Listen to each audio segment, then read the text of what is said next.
Hai adik-adik, kembali lagi dengan Kak Rina di online class 101. Kali ini kita akan belajar untuk kelas 6 tema 9, subtema 2, benda angkasa luar dan rahasianya.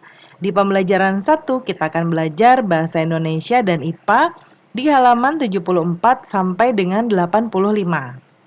Yuk di-subscribe dulu, klik loncengnya, like dan share juga ya. Adik-adik gimana kabarnya hari ini? Semoga semuanya dalam keadaan sehat ya.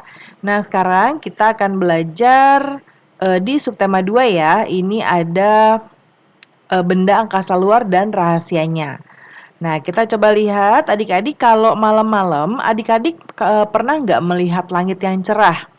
Nah, apa yang muncul? Nah, biasanya ada yang berkilau ya adik-adik ya. Nah, kalau tepat waktunya, maka adik-adik bisa juga melihat bulan ya dengan bentuknya yang khas sesuai kenampakannya dari kita, dari bumi ya. Nah, pernah nggak adik-adik berpikir sebenarnya apa sih yang ada di langit sana?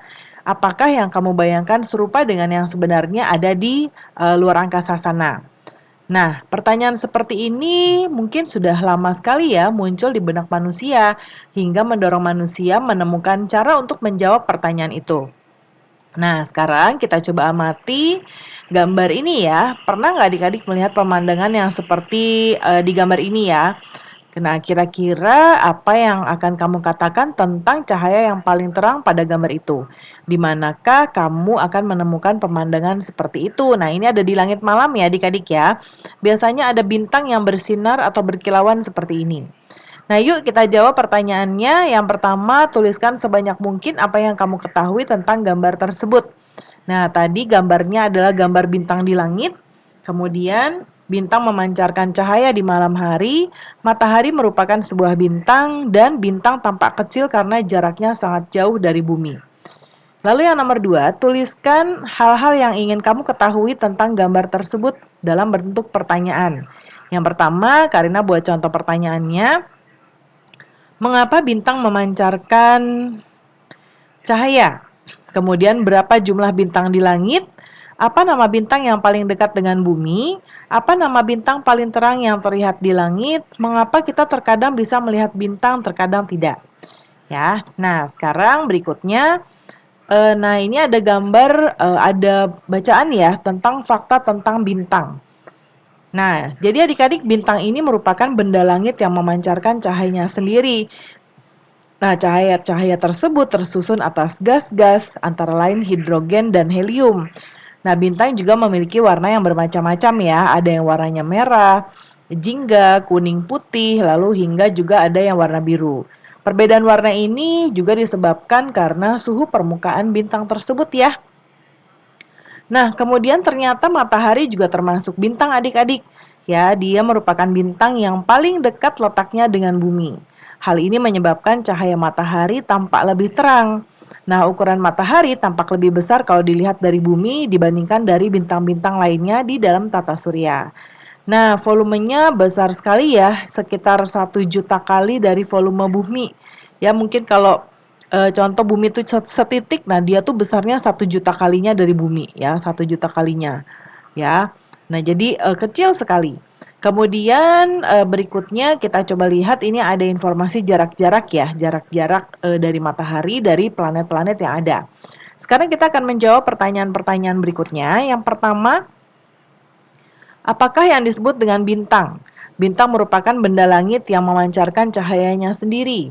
Yang nomor 2, mengapa bintang memiliki warna yang berbeda-beda? Nah, bintang memiliki warna yang berbeda-beda karena perbedaan suhu permukaan bintang tersebut. Yang nomor 3, selanjutnya, mengapa matahari disebut sebagai bintang? Matahari disebut bintang karena mampu memancarkan cahayanya sendiri. Yang keempat, apa yang kamu ketahui tentang matahari? Matahari merupakan bintang yang letaknya paling dekat dengan bumi. Matahari memiliki volume yang sangat besar, yaitu sekitar 1 juta kali volume bumi. Matahari memiliki gaya gravitasi kurang lebih 28 kali lebih besar daripada gravitasi bumi. Kemudian matahari menjadi pusat tata surya yang dikelilingi oleh 8 planet. Nah, sekarang adik-adik perhatikan keterangan tentang jarak matahari dengan 8 planet ya dalam tata surya kita. Susunlah data tentang jarak matahari ke planet secara berurutan di tabel berikut ini. Kemudian cobalah untuk melengkapi tabel tersebut untuk mengetahui perbandingan jarak antara satu planet dengan yang lainnya dari matahari. Nah, sudah ada contohnya ya di sini. Nah, kita coba lihat. Nah, kalau contohnya di sini dari Merkurius sampai Bumi ya sudah dalam contoh. Lalu yang berikutnya ada Mars ya. Nah, Mars ini jaraknya adalah 228 juta kilometer. Ya, kalau kita bagi jaraknya dari Merkurius ke Bumi berarti kita menghitungnya adalah 228 per 58. Jadi 3,9 kali dari jarak matahari ke Merkurius. Lalu ada Jupiter. Nah, jaraknya dari matahari itu 779 juta kilometer.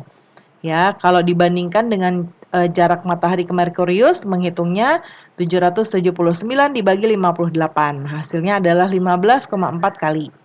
Saturnus ya 1430 dibagi 58 yaitu 24,7 kali jaraknya dari jarak matahari ke Merkurius.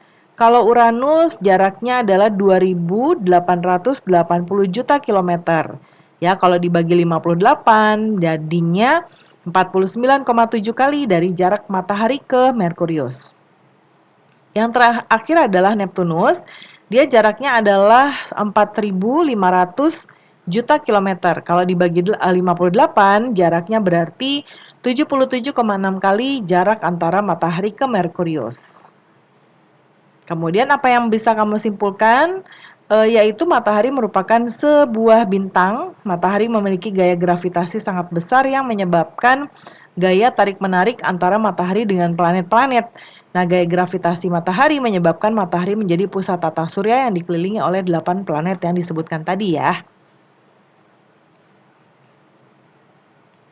Kemudian adik-adik, sistem tata surya kita tidak selalu menarik untuk diteliti ya, karena banyak misteri dan pertanyaan eh, apa yang belum terjawab. Salah satu caranya adalah dengan membuat model. Ya, modelnya tuh seperti contoh ya, model tata surya.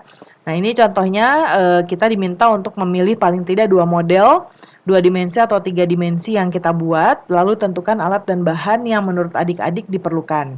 Nah, Karina buat contohnya seperti ini. Ini mungkin Karina akan besarkan sedikit. Nah, yang pertama ini adalah 2 dimensi ya, 2 dimensi berbentuk gambar saja seperti ini.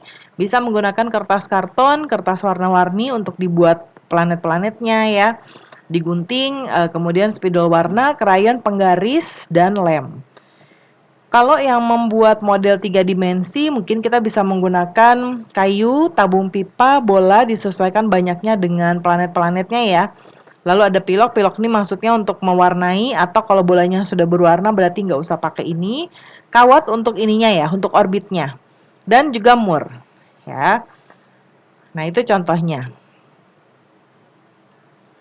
Kemudian berikutnya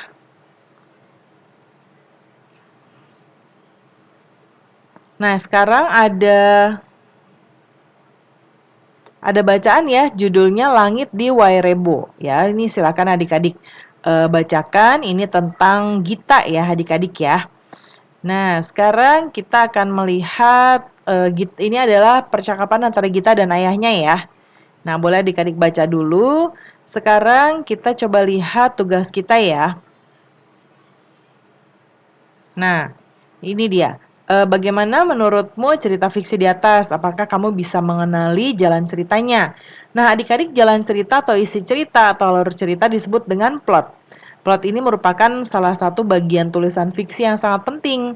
Nah, plot ini atau alur cerita ini berisi tentang peristiwa-peristiwa yang memiliki hubungan satu dengan yang lainnya. Ya.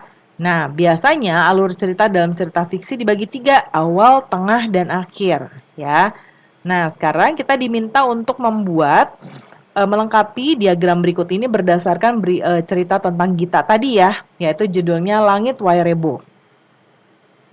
Nah, di sini Karina buatkan dalam bentuk tabel dan tulisan di bawahnya. Yang pertama adalah siapa tokohnya. Nah, tokohnya tadi adalah Gita dan ayahnya ya. Kemudian kapan peristiwanya? Dia ada di mana peristiwanya? Dia di Desa Satarlenda, Kecamatan Satar, Mese, Kabupaten Manggarai Barat, Flores, Nusa Tenggara Timur. Kapan? Yaitu di malam hari. Apa yang terjadi dan mengapa? Gita pertama kali dapat melihat bintang sebanyak dan seterang di Wairebo. Mengapa Gita tidak pernah melihatnya ketika di luar rumahnya? Ya. Nah, kemudian berikutnya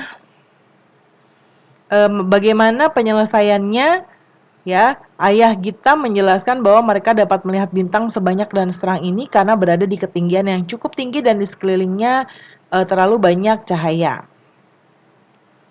Kemudian yang B, bacalah kembali cerita di atas dan juga hasil pekerjaanmu sebelumnya.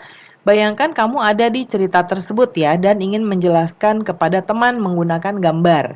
Gunakan imajinasi untuk kemudian bisa kita buat di tabel berikut ini ya. Nah, ini ada contohnya. Ya, mengapa kita tidak pernah melihat bintang di langit ketika kita berada di luar rumah? Nah, kita bisa melihat bintang di langit jika kita berada di ketinggian yang cukup dan sekeliling kita terlalu banyak cahaya. Para ilmuwan menyebutnya dengan polusi cahaya. Nih ya, ini contohnya. Nah, nanti ditukarkan ya adik-adik ya. Kemudian sekarang di bagian terakhir ayo renungkan, pernahkah kamu menyanyikan lagu Bintang Kecil? Lagu itu mendorong anak-anak untuk mengetahui lebih banyak lagi tentang rahasia bintang di langit yang terang. Rahasia apa sajakah yang kamu pahami dari lagu itu? Hal baru apakah yang kamu dapatkan? Nah, lagu Bintang Kecil ini menceritakan tentang seorang anak yang ingin terbang tinggi ke angkasa untuk menggapai bintang. Hal baru yang saya dapatkan adalah ternyata matahari merupakan sebuah bintang. Pertanyaan apa lagi yang ingin kamu sampaikan untuk mengetahui lebih banyak tentang tentang bintang sebagai salah satu benda luar angkasa? Yang ingin saya tanyakan adalah apakah bintang yang terlihat di langit setiap malam selalu sama? Nah, kemudian di bagian kerjasama dengan orang tua, pergilah bersama orang tuamu di salah satu malam yang cerah untuk mengamati bintang di langit. Gambarlah bintang yang paling terang yang kamu amati, adakah bentuk khusus? Nah, Sirius merupakan bintang yang paling terang di langit malam. Saat terbaik untuk mengamati bintang tersebut yaitu memasuki tengah malam di bulan Desember atau Januari, ya karena posisinya tepat berada di atas kepala manusia. Nah, pembelajaran kita sudah selesai ya adik-adik. Semoga pembelajaran kita kali ini bisa bermanfaat. Jangan lupa di-subscribe dulu, klik loncengnya, like dan share juga ya. Terima kasih sudah menonton sampai akhir. Mohon dimaafkan apabila ada kesalahan dalam perkataan maupun dalam materi yang diberikan. Sampai jumpa di pembelajaran berikutnya.